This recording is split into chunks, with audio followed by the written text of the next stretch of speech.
All right, we got some marinated catfish and shrimps and some buttermilk. Now you know we got to drain all that buttermilk off, so we just rinse it a little bit. Make sure we get all that buttermilk. Then once we get all the residue off, we want to make sure to pat our fish dry, so we don't want to have no water left on this fish. All right, we're gonna season this thing up.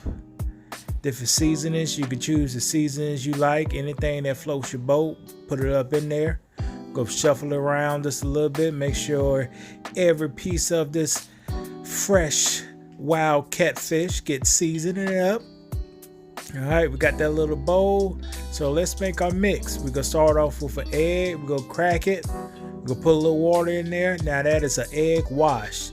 Now I tried this brand of seasoning. I ain't too much like it, but hey, this little seasoning right here, this is gonna be our flour. It's mostly corn based and with a little flour in there.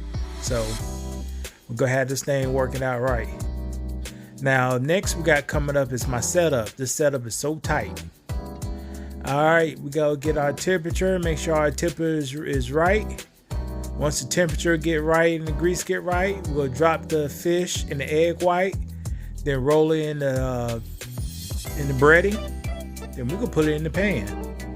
When you put it in the pan, you should hear your pan sizzle. Should be a good strong sizzle.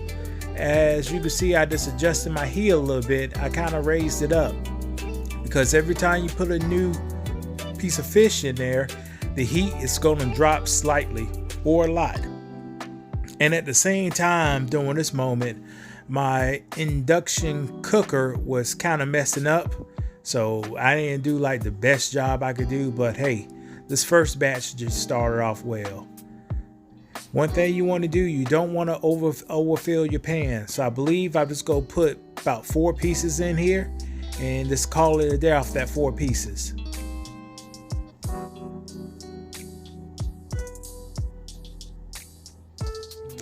All right, so it's been a few while.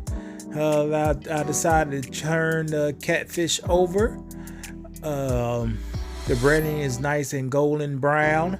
You can see the fish is starting to float just a little bit, so you know it's getting ready to get done. All right, right here I think the fish is about ready to come out the grease. I fried it just a slight little hard. You see it? A slight little hard. So what we're gonna want to do is get our stuff ready, get our paper towels ready so it could be time to drain it.